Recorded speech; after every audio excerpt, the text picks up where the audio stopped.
Não entra na forma deste mundo. Este mundo tem uma forma. Não conformar é não estar conformado ao bolo que este mundo produz, fabrica. Não vos conformeis com este mundo, com este século, mas transformai-vos pela renovação da vossa mente. Isso aqui também está muito claro, irmão, se você ler o primeiro capítulo de Daniel, quando Nabucodonosor estabeleceu como deveria ser aqueles jovens sábios que vieram cativos lá de Israel, que foram para a Babilônia. É uma figura muito linda nossa aqui, irmãos. Este mundo é uma Babilônia. Este mundo não produz outra coisa a não ser ídolos. Mas vocês se lembram que Daniel, Sadraque, Mesaque e Abednego estavam lá na Babilônia, aqueles 4 jovens preciosos, tinha uma sabedoria inigualável. Então Nabucodonosor determinou para eles a roupa que eles tinham que vestir, a comida que eles tinham que comer e aquilo que eles tinham que beber também. Mas eles não entraram nesta forma.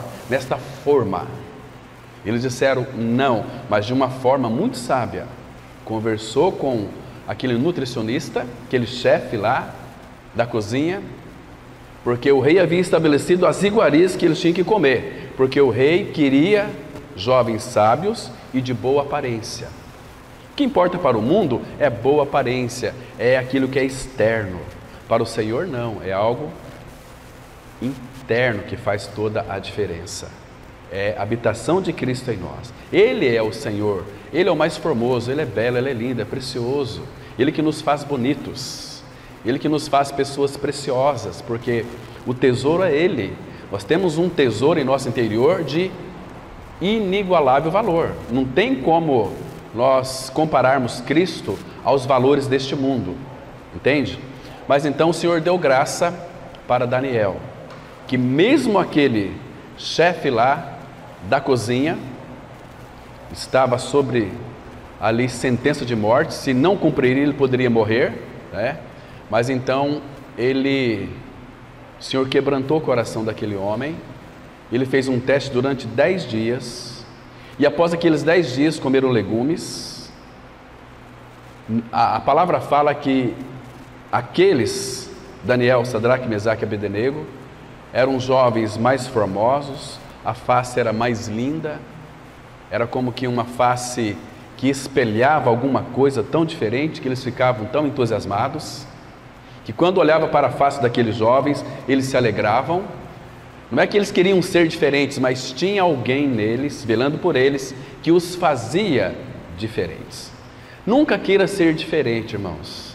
Deixa Ele operar em nós essa vida diferenciada. Então eles disseram não, e o Senhor era com Daniel. Queridos, renovação da mente é exatamente isso. Não entrar na forma deste mundo, mas nós podemos transformar pela renovação da vossa mente. E aí tem um benefício muito grande, para que experimenteis qual seja a boa, agradável e perfeita vontade de Deus. Irmãos, primeiro, para nós experimentarmos a vontade do Pai, nós temos que entrar na mente do Pai. Como que vamos entrar na mente do Pai, no coração do Pai? Pela sua palavra. Vocês se lembram que lá em Gênesis 1, versículo 31, depois que Deus criou todas as coisas, o que Ele disse? E eis que era muito bom. Muito bom. Então, primeira coisa, tudo que Deus faz é bom. Tudo que Deus faz para seus filhos, embora, às vezes quando nós não temos uma mente renovada, nós não entendemos o que tem por detrás, às vezes, de um sofrimento. Nós não entendemos o que tem por detrás, às vezes, de uma perda. Qualquer tipo de perda.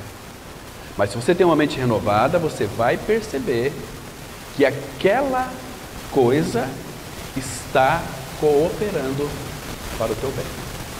A mente renovada vai compreender, vai entender isso. Embora naquele momento ali, é muito difícil. O apóstolo Paulo, ele entendeu isso em 2 Coríntios 7,4. Ele diz que em meio a muitas tribulações se manifestaram o quê? Júbilo, um júbilo abundante. Porque aquela convicção, Paulo tinha uma mente tão renovada que ele via Cristo em todas as coisas. em todos os detalhes. Irmãos, uma mente renovada é quando nós sairmos daqui, quando você for dar a partida no seu veículo, quando você vai para a sua casa, você tem que ver o Pai em todas as coisas. No seu caminhar, Ele é a tua sombra, a tua direita, Ele é aquele que lhe capacita, lhe dá sabedoria. Irmãos, vocês conseguem me entender? Como isso é tão maravilhoso? Você ser tomado pela presença do Pai, para praticar a presença do Pai em todas as coisas, aquilo que eu penso, aquilo que eu faço, as minhas atitudes, irmãos, todas elas eu preciso de ver a mão do Pai, tratando, me impulsionando, me tocando, me edificando, tratando comigo. Então temos que ver a mão do Pai. Uma mente renovada vai pensar exatamente dessa maneira, né? Aí nós vamos experimentar. Uma das coisas que eu vou dizer para vocês aqui, que vale a pena os irmãos praticarem, irmãos. Por favor, quando vocês forem orar, contemple a face do Pai. Contemple a face do Pai. Essa palavra aqui, transformai-vos, ela aparece 3 vezes no Novo Testamento. A primeira delas acontece aqui em Romanos. Não vos conformeis com este século, mas transformai-vos. Essa palavra transformai-vos no grego significa metamorfose. É a ideia daquela lagarta, quando ela passa por um processo de metamorfose, se transforma em uma borboleta. Essa é a ideia aqui. Então, a segunda vez que ela aparece na Bíblia é em Lucas, capítulo 17, versículo 1 e 2, quando o Senhor Jesus se transfigurou diante dos seus discípulos. É a mesma palavra aqui no grego, metamorfose. Jesus, o homem, ele se transfigurou, como que se ele abrisse a sua carne e eles pudessem então contemplar a glória de Cristo, aquilo que ele é em realidade espiritual, glorioso. Hebreus 1:3 fala que ele é o esplendor da glória, o resplendor da glória, aquele facho de luz. Ele é luz. Então ali os discípulos Pedro, Tiago e João contemplaram a transfiguração de Cristo. Pedro escreveu na sua carta, 2 Pedro, que nós vimos a sua glória. João também estava ali, então ele pôde dizer em João 1,14, o verbo se fez carne e habitou entre nós, cheio de graça e de realidade, e vimos a sua glória. Então muitos falam, nós vimos a glória de Deus. Você viu a glória de Cristo? Às vezes aqui lá foi para João, nós vimos a sua glória. Agora, irmãos, o que é em realidade espiritual, que nós temos hoje, é o Cristo ascendido, glorificado, exaltado, que habita em nosso interior. Então nós temos a glória de Deus, a igreja tem a glória de Deus. E uma outra ocasião que aparece essa palavra aqui, metamorfose, eu queria que vocês acompanhassem comigo, eu vou explicar algo para vocês muito interessante. 2 Coríntios capítulo 3, verso 18, aqui nós temos, aparece novamente essa palavra aqui, transformai-vos. 3, versículo 18, 2 Coríntios 3, verso 18, que diz assim, vamos ler com bastante atenção, olha só que texto precioso, irmãos. E todos nós, aqui, quando Paulo fala todos nós, envolve ele, os que estavam com ele, e envolve nós também agora. Todos aqui é todos os que creram, que foram incluídos na sua morte e ressurreição, junto com Cristo. E todos nós, olha que lindo, irmãos, com o rosto desvendado, contemplando. Sabe o que significa essa palavra aqui, contemplar? Significa meditar. No Salmo 34, versículo 5, a Bíblia diz assim, contemplai-o e sereis iluminados.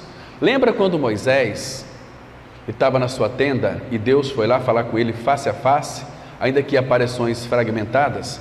Quando Moisés subiu lá no monte que Deus o chamou, ficou 40 dias lá com o Senhor, ele contemplava a face do Pai, ainda que era fragmentada, não era todo o esplendor da glória, porque senão Moisés morreria. Então ficou 40 dias, quando Moisés desceu do monte, as pessoas viram a sua face, estava iluminada, aquele facho de luz, uma face que brilha. Assim vai ser as nossas faces, é uma mentalidade voltada para Cristo, É céu na terra. Que lindo, irmãos. Que precioso é isso. Então o Senhor, olha aqui, o Senhor quer nos levar a viver uma vida de contemplação.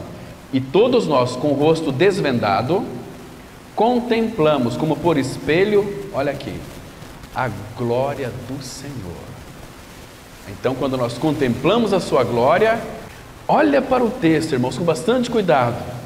Contemplando como por espelho a glória do Senhor, somos transformados de glória em glória na sua própria imagem. Então, quando nós temos uma mente renovada, o Senhor encontra em nós o que Ele sempre desejou, é que nós sejamos conformados à imagem do Filho, que eu e você venhamos aparecer com seu Filho Jesus Cristo.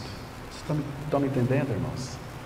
Então, de glória em glória, transformados de glória em glória na sua própria imagem, como pelo Senhor o Espírito.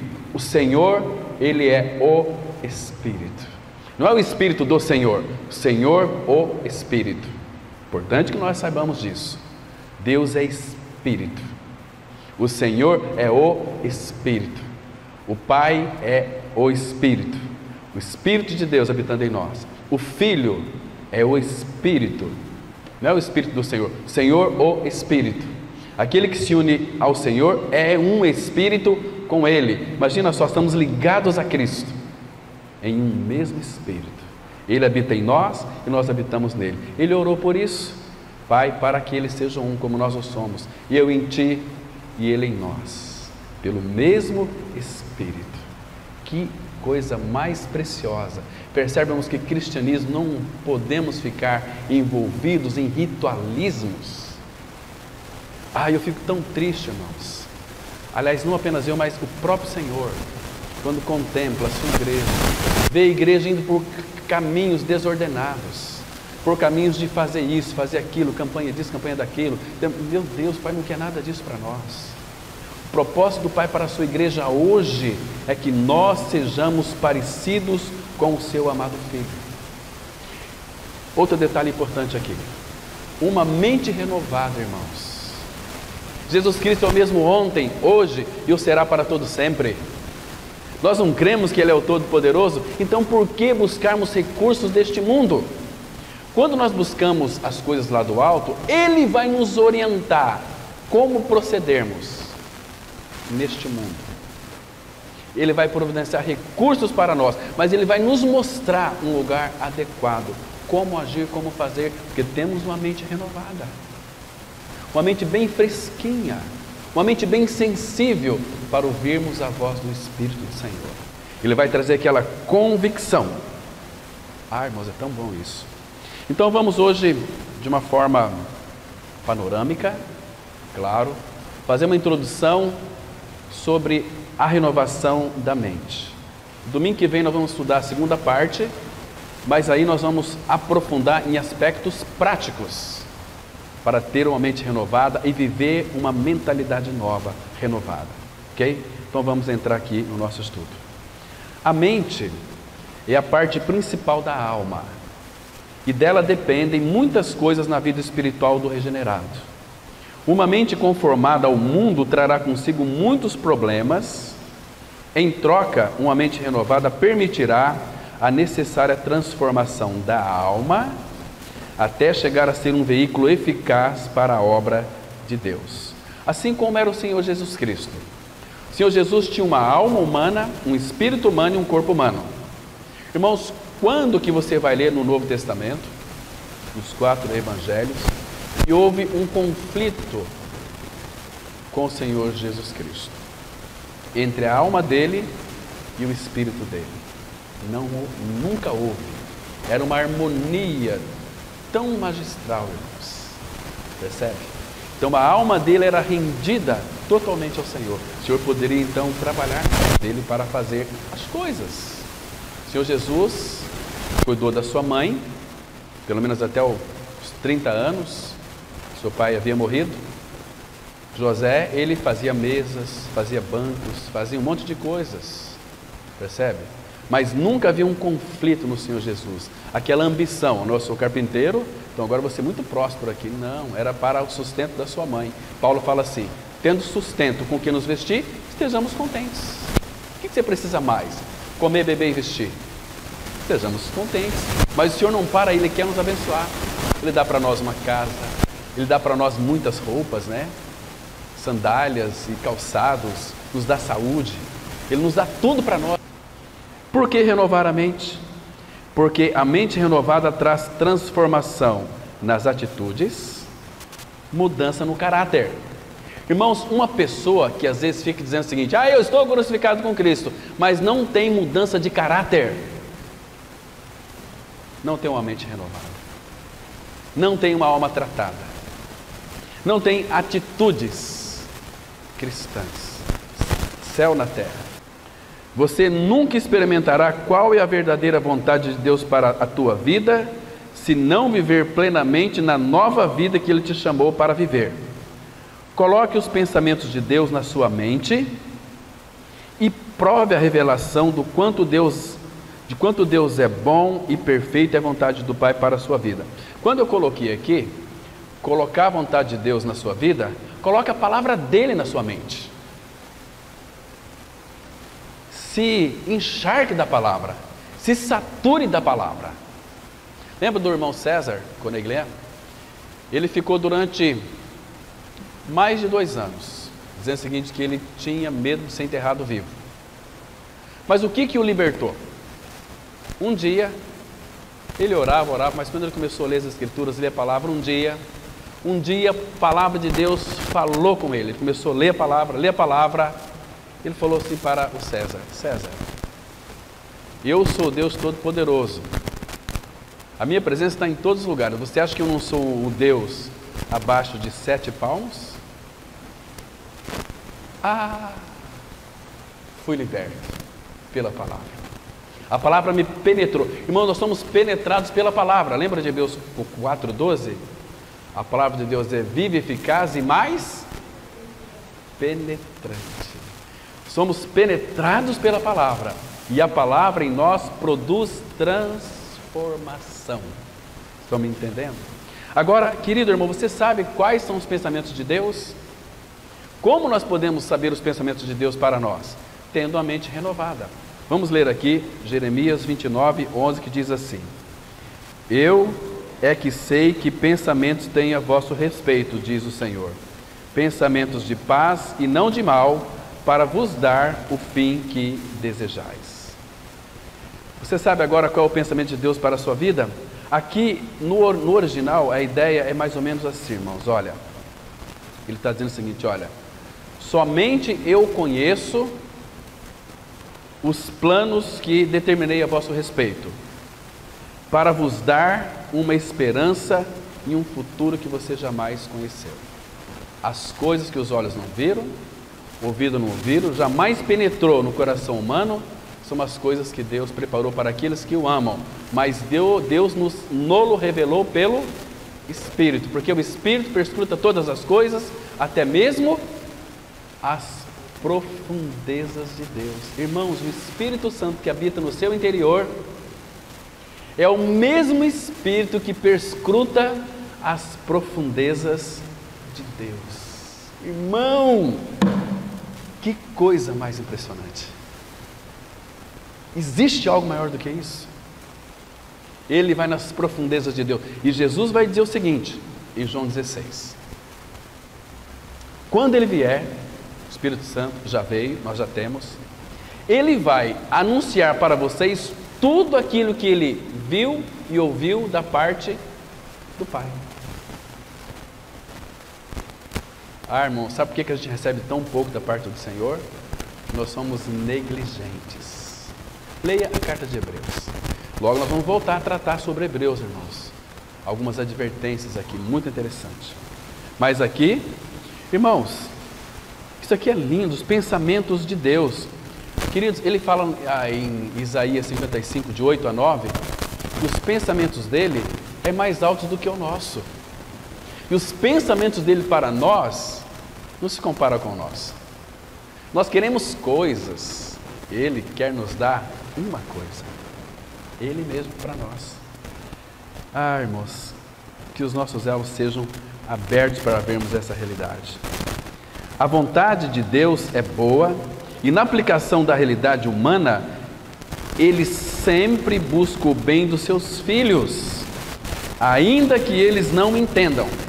Você não vai entender se não tiver uma mente renovada. Se você tiver uma mente renovada, você vai entender o que Ele tem de bom para você.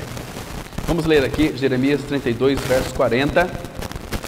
Farei com eles aliança eterna, segundo a qual não deixarei de lhes fazer o bem, e porei o meu temor no seu coração, para que nunca se apartem de mim. Irmãos, essa aliança começou, claro, com Abraão, Gênesis 17, a partir do versículo 17. Ele fez uma aliança perpétua para os descendentes de Abraão, descendeu dele o Cristo, e os descendentes de Cristo, que somos nós. Nós somos filhos, não unigênitos do Pai, nós somos filhos primogênitos do Pai. Ele é unigênito, ressuscitou, morreu, ressuscitou, é o Filho único do Pai. Mas através da morte e ressurreição de Cristo, onde fomos inseridos, nós somos os filhos primogênitos do Pai. Primeiros gerados a partir da pessoa de Cristo Jesus. Isso é maravilhoso. É mais ou menos assim, irmãos. É como que quando você vê você está numa tribulação, um sofrimento, um ímpio, ele vê aquele dia, um dia cheio de angústia. Mas o Filho de Deus vê um céu sem nuvens. Tem nuvens, mas sabe que acima das nuvens tem o sol. E o ímpio tem tanto medo. Nós fomos para Rondônia, saímos daqui debaixo de chuva. E o avião, para subir, parece que ele estava patinando. Mas uma chuva, um vento, né? E, meu Deus, o que é aquilo? Eu nunca vi gente tão desesperada. Queria que voltasse, mas não tem como voltar. O avião saiu e começou a chacoalhar, a balançar e parece que ia cair. E o povo, meu Deus, me arruma alguma coisa aí para mim, vamos rezar, vamos todo mundo aí pegar na mão. Meu Deus, mas que medo da morte. Fiquei pensando, e o piloto lá, olha, fiquem tranquilos, já já nós vamos sair disso aqui. E foi, balançando, chacoalhava, mas que ventania que deu. Nunca passei por uma turbulência tão grande como essa aqui. Pensei que ia ganhar, mas tinha aquela paz reinante no coração, né? E, meu Deus, que desespero, que desamparo. Lembra quando Jesus disse na cruz, Deus meu, por que me desampararam? Eu vi muitos ali desamparados. Meu Deus, e se o avião cai? Seria muitas perdas, muitas perdas. Mas graças ao Senhor, irmãos, Ele está no controle de todas as coisas. Ele é aquele que não faz outra coisa para seus filhos. Farei com eles aliança eterna, segundo a qual não deixarei de fazer o bem. Porei o meu temor no seu coração, para nunca se aparta de mim. Abra lá, por favor, em 2 Samuel, capítulo 23, versículos 3 a 5. Disse o Deus de Israel, a rocha de Israel a mim me falou. Aquele que domina com justiça sobre os homens. Irmãos, Ele não é injusto. Ele não faz injustiça nem com os perversos e maus. Que domina no temor de Deus. É como a luz da manhã quando sai o sol, como manhã sem nuvens, cujo esplendor, depois da chuva, faz brotar da terra a erva. Não está assim com Deus a minha casa?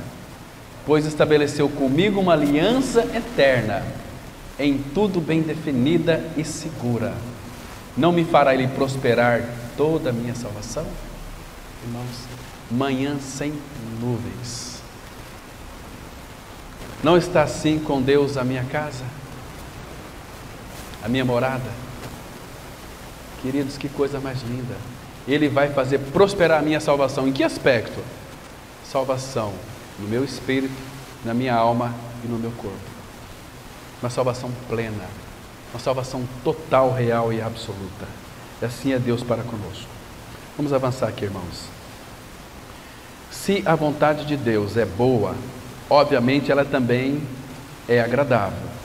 Mas o pecado alterou o paladar do homem. Então a vontade de Deus, que é boa, perfeita e agradável, passou a ser indigesta para nós. Mas Cristo veio, morreu e ressuscitou, e nos fez participantes de sua morte e ressurreição. Hoje podemos experimentar a sua agradável vontade. O homem caído não consegue enxergar a vontade de Deus como algo agradável, muito pelo contrário, ele a enxerga como algo detestável e repulsível que ameaça seu modo de vida pecaminoso. Somente uma obra milagrosa, operada pelo Espírito Santo de Deus, pode fazer com que o homem olhe para a vontade do Senhor e declare: quão agradável é a tua vontade, e eu me deleito nela. Vamos ler aqui Salmos 119, versículo 97, que diz assim: quanto amo a tua lei e a minha meditação em todo o dia. Queridos, uma mente renovada vai para as Escrituras porque ama. Quanto amo a tua lei e a minha meditação, contemplai-o e serei iluminados. Está vendo aqui? Mente renovada. Uma mente encharcada pela palavra é uma mente que sempre irá tomar as decisões sábias, ordenadas pelo Senhor. Irmãos, nunca vai errar. O homem ou mulher madura e madura nunca vai errar, porque tem a palavra da sua mente.